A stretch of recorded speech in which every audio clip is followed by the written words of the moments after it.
Leo nataka nizungumze na wanaume. Ingawa jambo hili haliwahusu wanaume peke yao. Linahusu pande zote, hata wanawake pia linawahusu. Ni lazima tukubali kwamba Wakristo kuna mahali ambapo tumemruhusu adui awe na nguvu kwenye maisha yetu. Lazima tukubali. Na kama tuna uwezo tukamruhusu adui awe na haki kwenye maisha yetu kwa jinsi na namna ambavyo tunaenenda, ni lazima tujue kwamba mkono wa Mungu haupo kwenye maisha yetu. Hata kama tunatenda kazi kwenye ufalme wa Mungu katika kalama na vipawa na maeneo tofauti tofauti, tunatenda kazi na vitu ambavyo vinadhihirika kwa kupitia sisi, vinadhihirika kwa ajili ya utukufu wa Mungu kujitetea dhidi ya watu wake. Si kama unaelewana? Yaani Mungu anatutumia ili kutimiza neno lake na kusudi lake juu ya watu ambao tunatumika mbele yao. Lakini haimaanishi kwamba tu watakatifu. Si kama tunaelewana? Sasa je, ni katika eneo lipi? Wakristo ni lazima tuamini na tukubali kwamba tumemlizia shetani kwenye maisha yetu kwa kuruhusu minyoo ya denge makanisani. Hilo jambo lazima tukubali. Ni lazima tukubali kwamba tumeamua kumridhia shetani ndani ya kanisa kwa kuruhusu minyoo ambayo haikubaliki mbele za Mungu. Watu wa Mungu, mnyoo wa denge haukubaliki mbele za Mungu. Maandiko yamesema.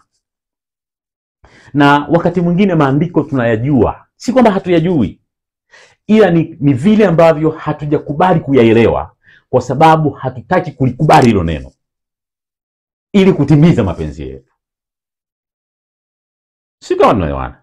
Kwa kitu ambacho lazima nikujulishe mtu wa Mungu, mtu yeyote ambaye umeokoka na lengo lako ni kwenda mbinguni, ni lazima ukubali kuacha kunyoa mnyoo aina ya denge, au kuchonga mistari kwenye kichwa chako, au kupunguza nywele za pembeni na kuacha nywele za juu. Lazima hicho kitu tukubali. Ndio ufafanuzi mwepesi ni kwamba Mkristo yeyote uliokoka, kitu ambacho cha msingi unatakiwa kujua ni kwamba vile ambavyo ulijikuta katika sura na uumbaji wa Mungu, yani vile ambavyo Mungu alikuumba, sio kama tunaelewana, katika asili hiyo ambayo Mungu alikuumba, vile ambavyo ulijikuta, ndivyo ambavyo unatakiwa kuishi vivyo hivyo bila kuongeza kitu chochote kwenye maisha yako. Kwa sababu unapoanza kuongeza kitu chochote kwenye mwili wako, tafsiri yake unaingiza roho ya ukosoaji wa uumbaji wa Mungu juu ya maisha yako, juu ya mwili wako. Unapokuwa umeamua kuanza kuchonga nywele tofauti na vile ambavyo Mungu aliyaziachilia kwamba ziwe hivyo, tafsiri yake ni kwamba unaanza kumkosoa Mungu kwamba kwa muonekano huu ulioniumbia, ulinikosea, ulitakiwa unifanye niwe katika muonekano huu. Sio kama tunaelewana?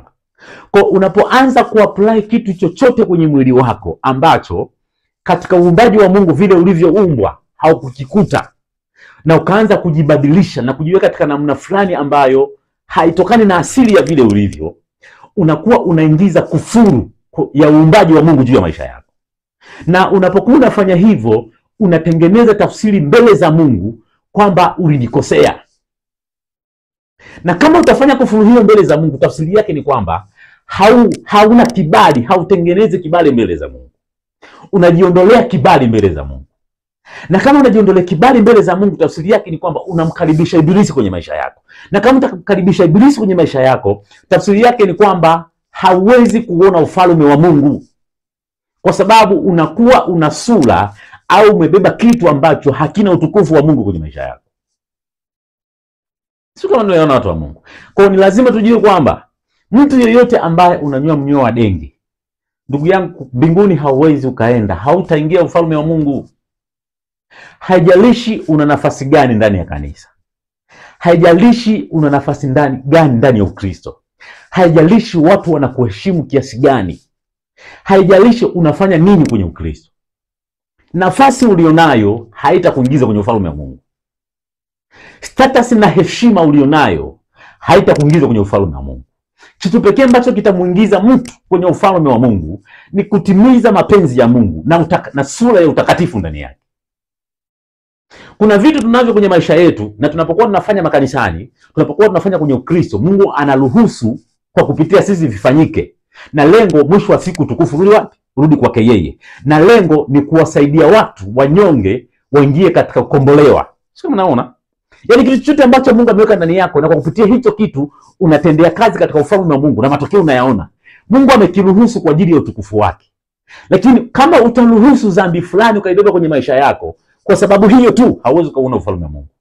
Ingawa haimaanishi kwamba Mungu anaweza kashindwa kutumia kwa ajili ya kuwanusuru watu wengine watoke mahali walipo.